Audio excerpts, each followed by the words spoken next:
facing it. Love thy neighbor as an adversary. My narrative is the highway. Self, fish, for whatever.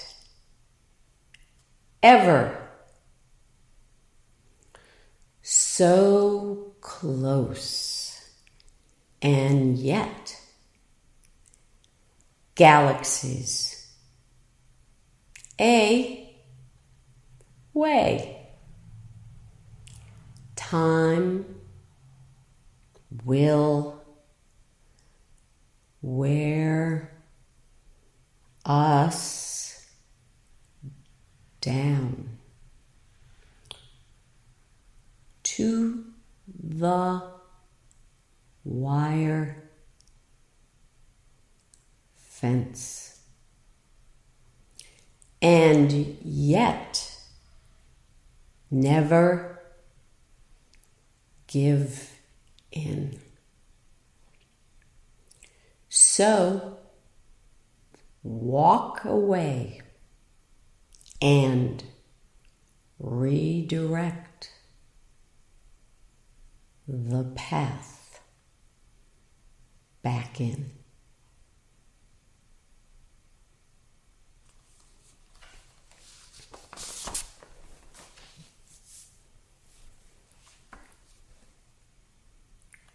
Dueling Nondual.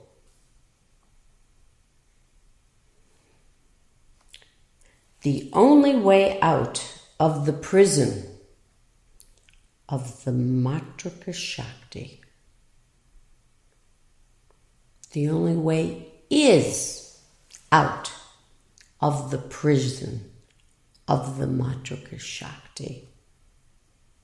The only way is with the Guru. We need the Guru in order to understand relative reality, Veda. The Guru leads us to understand the ununderstood Mother, the power inherent in the letters. The Guru leads us to no thought. Sadhana is not about better thought. It is about no thought. Sadhana is about reality with a capital R, not a picture that we have created. And when I say we, I mean each individual. Baba taught the internal practice of no thought. That is what I did with him at the back stairs and in the courtyard, and when I worked at every job he gave me, all the time. Of course, it was easier for me at the back stairs and in the courtyard than it was with talking and relating with others, but the practice was always the same. It never changes. Never changes. Just take a long time. It takes a long time with great devotion and no interruption. That means always.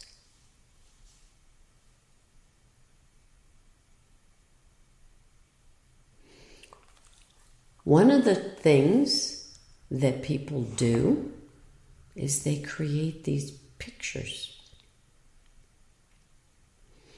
And so I wanted to tell the story again of Damiente. In the courtyard one day, Baba asked me to go get Damiente. And it was at that point he wanted the cook, American Damiente. She had been Baba's cook. I went looking. I didn't find her. I told Baba. He said, okay. He then went in to his house through the front door, by the courtyard, by his seat, had his lunch. I had gone and had my lunch and came back to the back door, the back stairs. Baba came out and said he wanted Damiente, cook Damiente. I had a picture. I knew who he wanted. I went and got American Damiente. She showed up at the back stair it was like a little alcove. And he goes, no!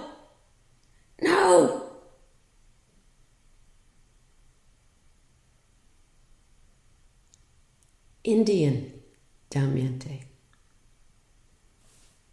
She had been Baba's cook.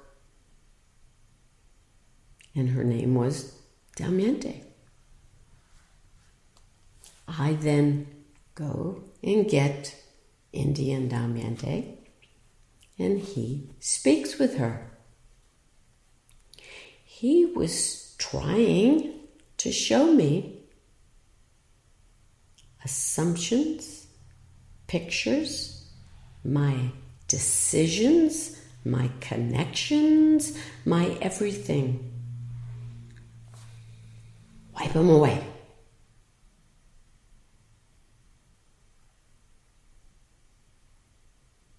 Reality right here. Reality right here.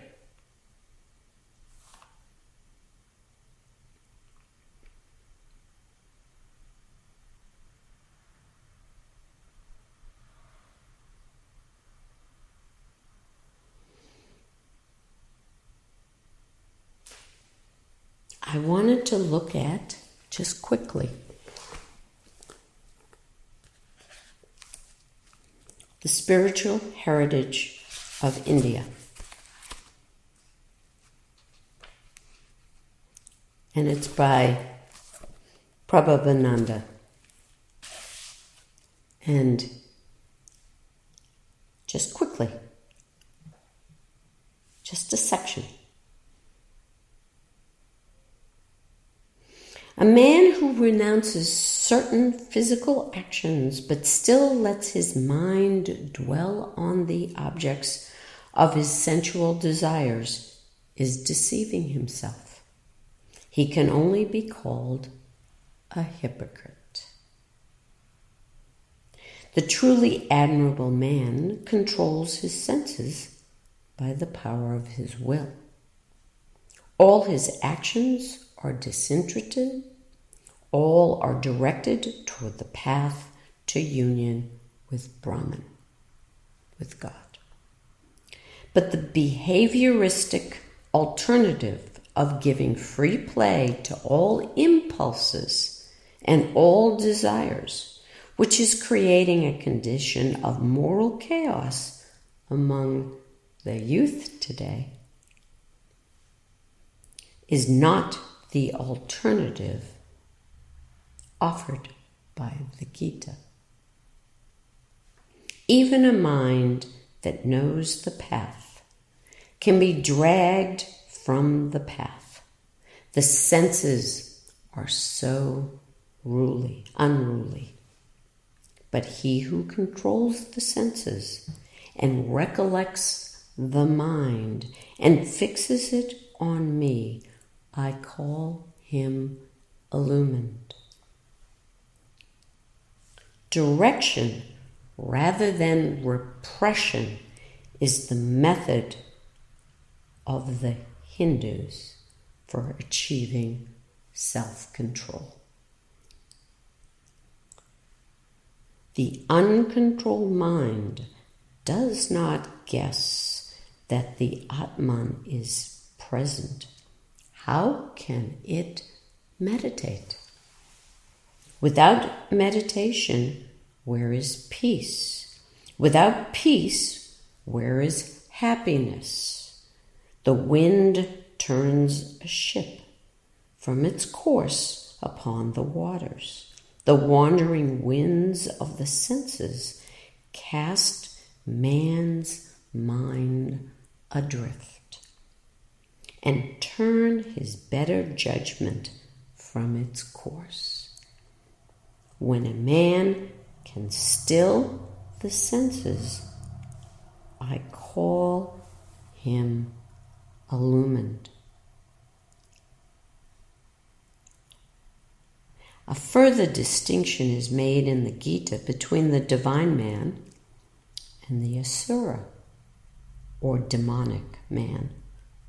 The one moves towards the attainment of liberation, while the other moves away from God to plunge down to lower births and deeper sufferings.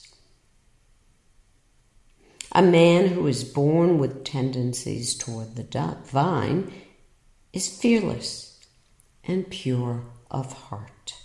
He preserves in that path and perseveres in that path to union with Brahman, with the scriptures and his teacher have taught him. He is charitable, he can control his passions, he studies scriptures regularly, and he obeys their directions. He practices spiritual disciplines. He is straightforward, truthful, and of an even temper. He harms no one. He renounces the things of this world. He has a tranquil mind and an unmalicious tongue. He is compassionate toward all. He is not greedy. He is gentle and modest. He abstains from useless activity. He has faith in the strength of his higher nature. He can forgive and endure. He is clean in thought and act. He is free from hatred and from pride. Such qualities are his birthright. When a man is born with demonic tendencies, his birthright is hypocrisy, arrogance, conceit, anger, cruelty, and ignorance. Hell has 3 doors: lust, rage, and greed. These lead to man's ruin. Therefore, he must avoid them all.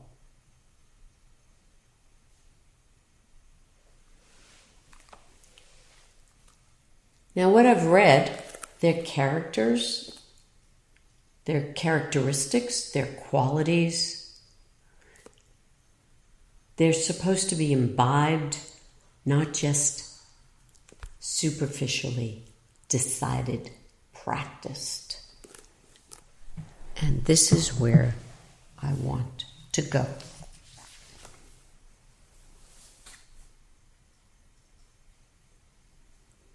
When we practice, we need to be careful. We need to be careful not to make superficial connections. In the Katha Upanishad, there is the parable of the chariot.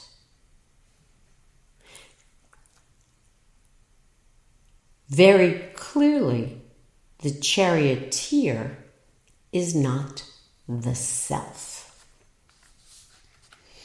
In the Gita, Krishna plays the part of the charioteer for Arjuna's sake. That does not make the charioteer the self. Krishna is serving the situation in order to teach Arjuna. Krishna, in the guise of the charioteer, is training and purifying Arjuna's intellect so that Arjuna can see, understand the truth.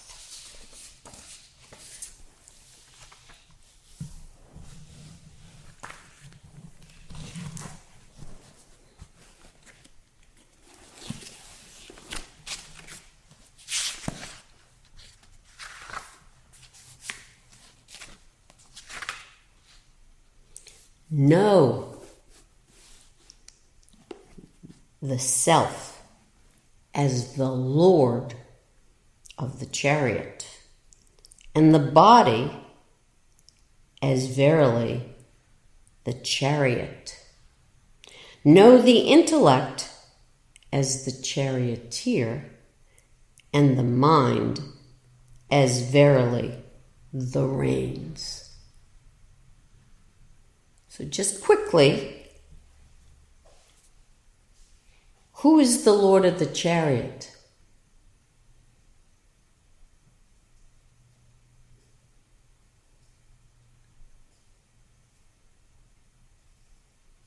The self.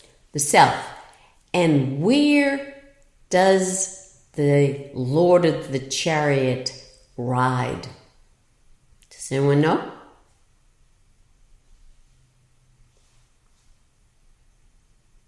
On a chariot? In the seat behind the charioteer? Correct. He's pretty much, he can either stand or be behind. Yes. That's the Lord of the chariot. The Lord of the chariot is the self. So in the Gita, who is the Lord of the chariot?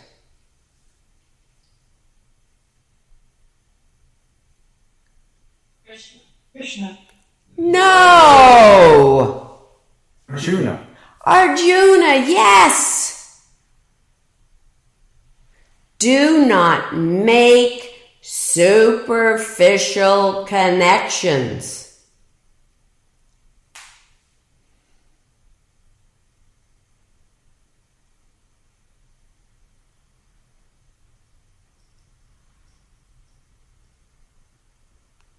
Arjuna is the Lord of the chariot in the Gita.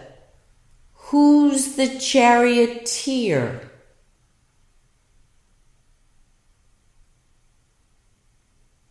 Now everybody's afraid to say anything. Who's the charioteer? Krishna. Krishna. Yeah, Krishna. And is this the same as the Katha Upanishad? Is it? No. No. The only same thing is the chariot, that there's a chariot. There's a chariot. And back then, people knew what chariots looked like. They knew what horses looked like.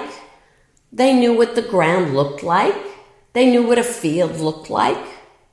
Let's be honest, there were a lot of chariots.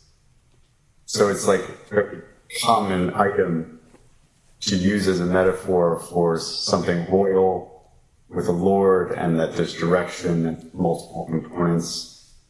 Correct. Thank you. Correct. But if I make those connections based on superficial intellect, we have a problem. Yes. Thank you. Can everyone see that? Yes. Yes. So, the self is the Lord of the chariot. What's the chariot in the Katha Upanishad? The body. The body.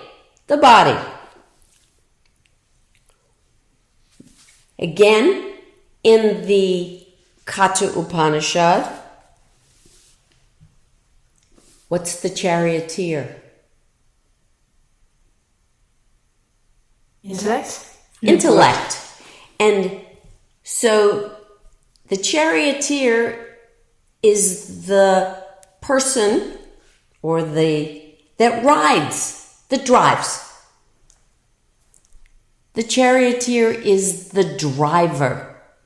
Is the Lord of the chariot the driver? No. The Lord. So was Arjuna the driver in the Gita? No. Nope. He was not.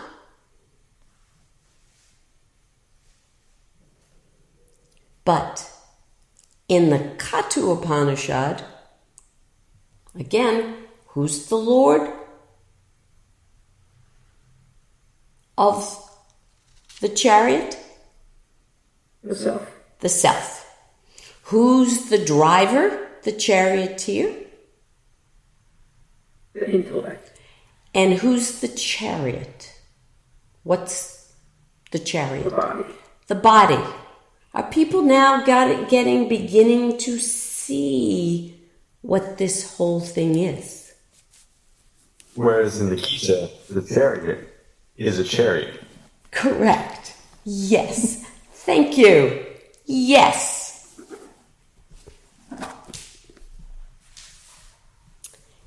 And in the Katha Upanishads, what are the reins?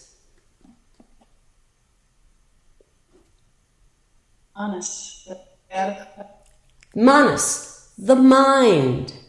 Now, people think of the mind as a great thing, but in this situation, and this is what you have to be careful not to keep using the same word, you need to know your definitions. So in this situation, the word mind is the word manas is translated into mind. And manas is the data collector, the sensory receiver, or sensory mind. So, who's the charioteer? The intellect. Intellect. Correct. And what are the reins? The data collector. Manas. Manas, the mind. The mind, the manas. The senses, they say, are the horses. The objects of sense, the paths they range over. The self, associated with the body, the senses, and the mind, wise men declare, is the enjoyer. So, we have the driver is the intellect, the reins, the mind, the horses, the senses, and the path that the horses go are what the objects the senses go after. He who has no understanding, whose mind is always unrestrained, his senses are out of control. his horses are out of control, as wicked horses are for a charioteer. He, however, who has understanding, whose mind is always restrained. And what's the mind in this situation? The reins, correct, the reins. His senses are under control, as good horses are for a charioteer. He, however, who has no understanding, who has no control over his mind, and is ever impure, reaches not the goal, but comes back into mundane life. He who has the understanding for the driver of the chariot and controls the rein of his mind, he reaches the end of the journey, that supreme abode of the all-pervading.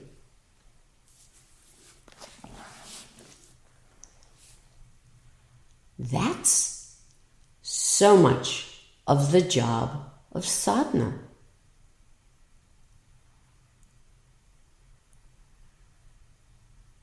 Is that the end of sadhana? Is that it? For a lot of people, they'll think that's it. And don't get me wrong, if you can get to here, that's very nice. It is a prerequisite to going further.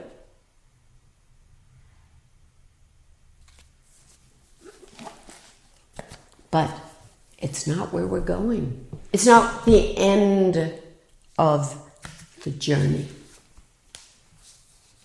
So, the Lord of the chariot is the self. The chariot, the body. The charioteer, the intellect, understanding. The reins, manas, mind, the sensory mind. The horses, the senses.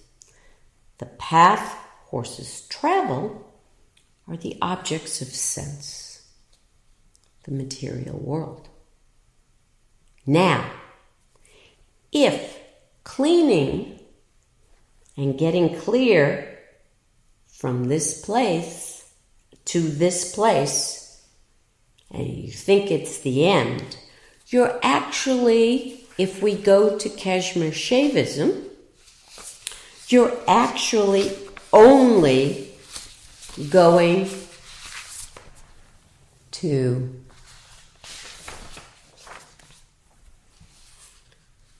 Tattva 14.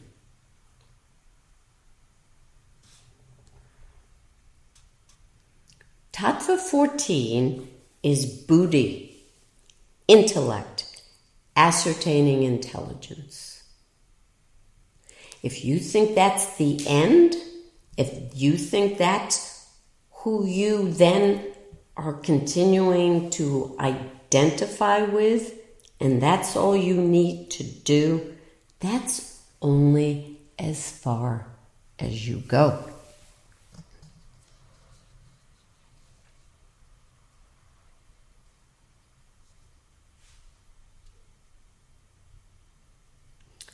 So you're cleaning, from your point of view, from buddhi, number 14, down to the 36 tattva. And that means if you do not understanding, you do not understand, and you're missing the truth, because you're missing 1 through 14 or 214. You're staying limited within my, in quotes, limited reality as the truth.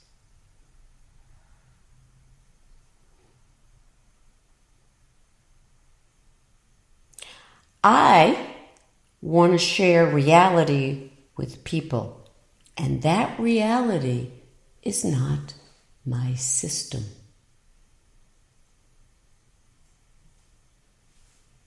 No organization of letters that come from our system is sharing reality.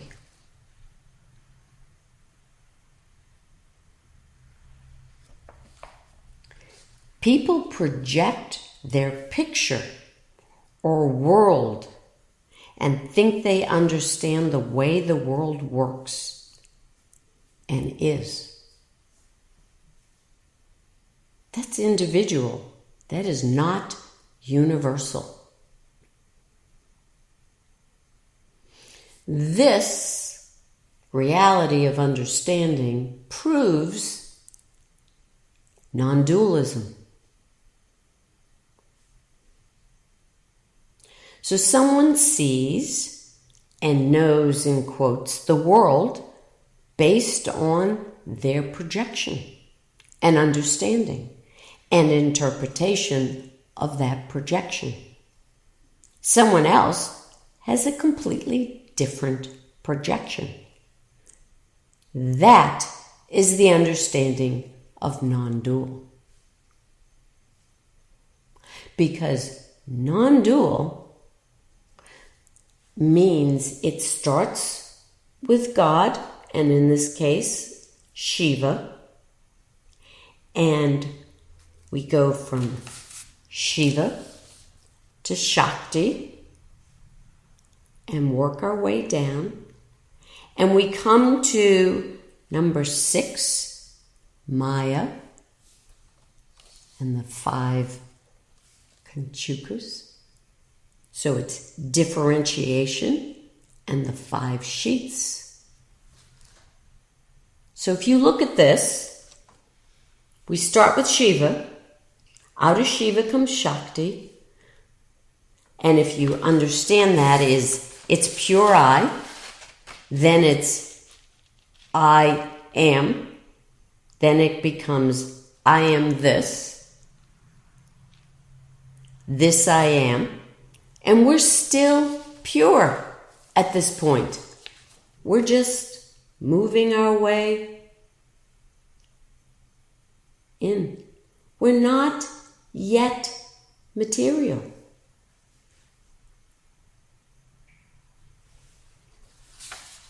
And then we get to the shrinking, Maya and the 5 Kanchukas. Kala limits universal authorship, the limitation in respect of authorship and efficacy. We're beginning to shrink and separate. Vidya reduces omniscience, all-knowing, limitation in respect to knowledge. Raga reduces all satisfaction, brings desire for particular things. Kala reduces eternity, brings about limitation in respect of time. We now have past, present, future. And niyati reduces freedom and all pervasiveness. So now we are limited in respect of cause, space, and form. We are now shrinking. And from that, and who is we? We is Shiva still, and we are Shiva shrinking. Willingly shrinking. This is a non-dual system.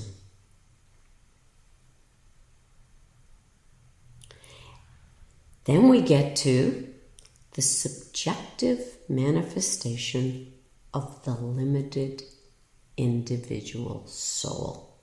So number 12, we're not even yet.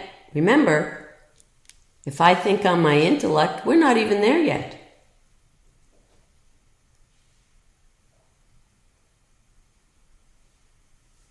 And that would have been from working backwards. We were finished at 14 as being the intellect. We wouldn't have included any of this. Purusha is the sense of limitation of divine perfection. We have shrunken ourselves to an individual. We are now Purusha. Now, again, watch the sharing or connecting, because Purusha in the Yoga Sutras isn't exactly described or defined as the same. So be careful. And then we come to objective manifestation with the gunas. We're now at Prakriti. But where does Prakriti come out of? So in the Yoga Sutras, we've got Purusha. It's a dual system. Purusha and Prakriti is not the same, is not come out of Purusha. Really important, dualistic system. In this situation, we have Purusha now, the shrunken individual soul, and from that we shrink again to Prakriti, to the objective manifestation with the gunas. And then we get to the three psychic faculties: intellect, the buddhi, ahamkara, ego, the I-making principle, the power of self-appropriation. And then manas, which in other systems we call that mind. That's the data collector, works with senses to build up perceptions, images, and concepts. From there, we go. So remember, we no longer identify with who we truly are. We were Shiva, and we've shrunken. And out of the individual soul comes Prakriti. And when we look at Prakriti, Prakriti is the psychic instrument, is actually Prakriti.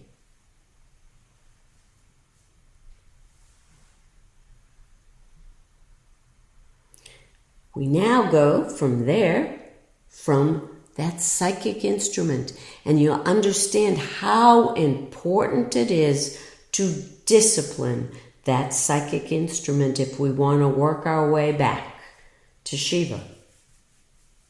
Because out of that psychic instrument comes the 5 powers of sense perception.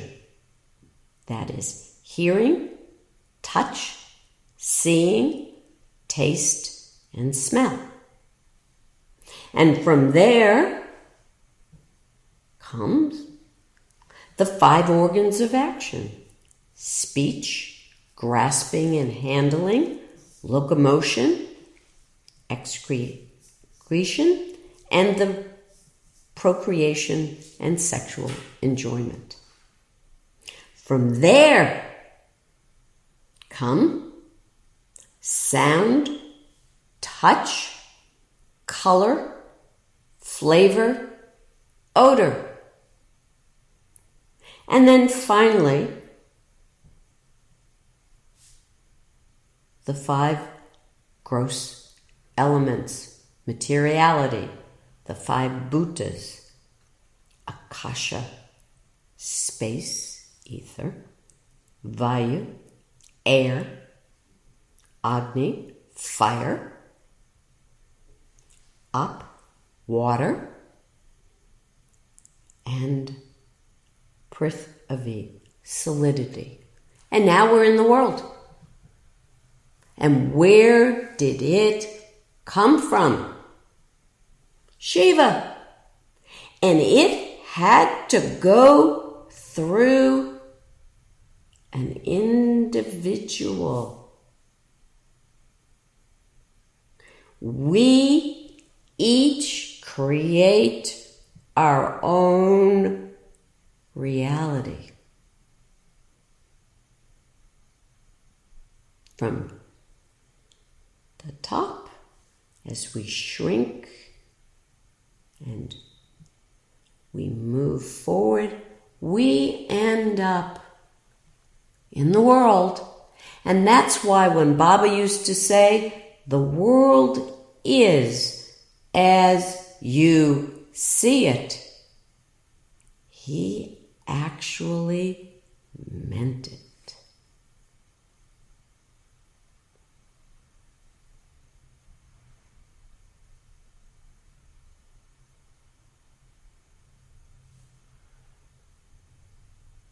I don't want to share your projection. I don't share. I can see it. But I want to share underneath. So when people look for like-minded, they're actually looking for like projection people. Like vibration people. And that means they share worldviews up to a certain point. But that's it. That's it.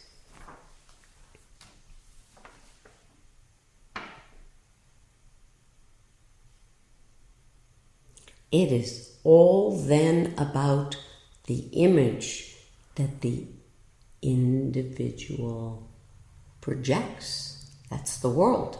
So we could all be in a room together, and there will be, by the very nature of the truth of where we actually come from, that there will be certain things that we share.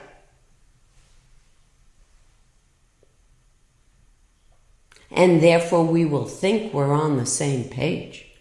But that's just because we're connected in a particular way.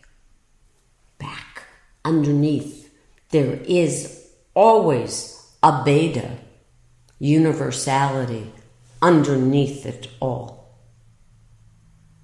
But until we are truly aware of it, we think we share worldviews.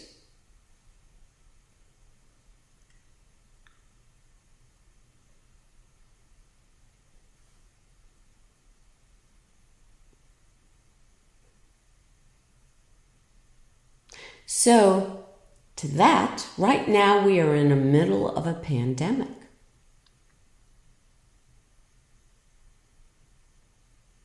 There are people who are relating with COVID-19 as if it doesn't exist. That's their worldview.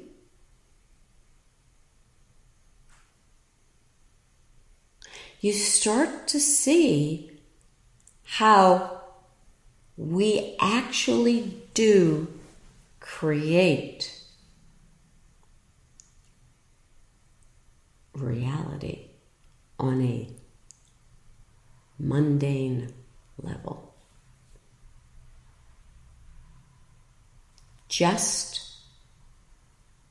it might not be shared, but people are desperately trying to get other people to share their worldview, their ideas, their concepts. Why don't you see it the way I see it? It's all about image. True shared worldview is from working our way back from Tattva 36 and working our way back to Shiva. And when we get to remember, when we go back, if we're going down, we already in the situation of creating the buddhi and the individual the shrinking even, we have then created, we have the Matrika Shakti that imprisons us. But we are so sure we see clearly. So sure our thoughts are the smartest thoughts, the right thoughts. What we're supposed to do is to clean ourselves to get to a shared worldview, which is underneath, under it all. And we share then in no thought.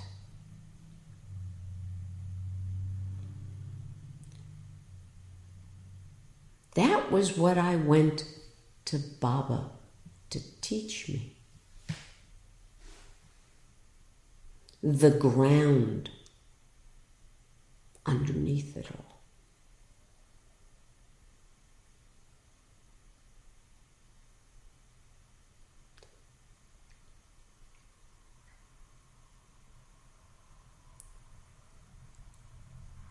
There isn't. This is for each individual. We each, because if we were to really look at our world, really look at the world, our individual world, and what we bring to the table, we'd actually understand all the lessons we have. But that would mean we would want and understand back that using the Katha Upanishad, that we would have to use the reins, discipline the horses, clean and purify the intellect, take care of the body. And the intellect is not cleaned by having better thoughts. That's a start. But the way I see in the Gita why Krishna plays the part of the charioteer is because he's working, Krishna, God, is actually working to clean Arjuna's intellect.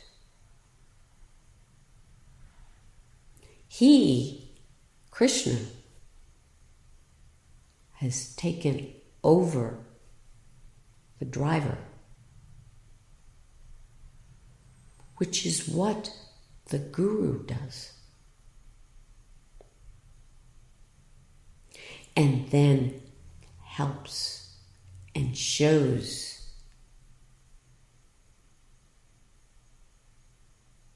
the student how to work their way back to actually be the Lord of the chariot and use the intellect, the mind, the senses, the body,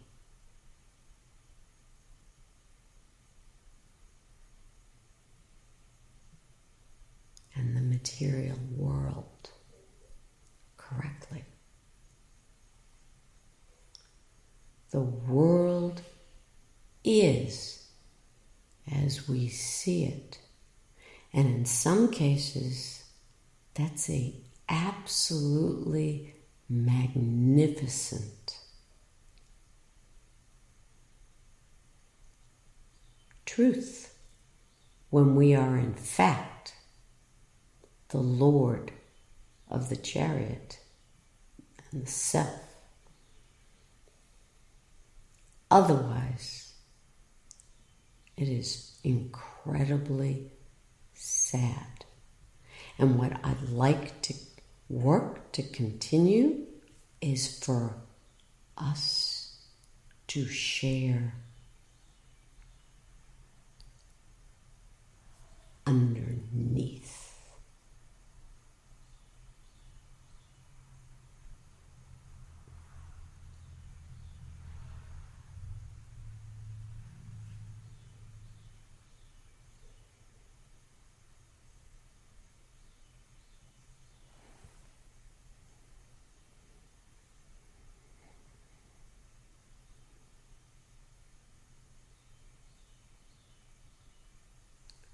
Thank you.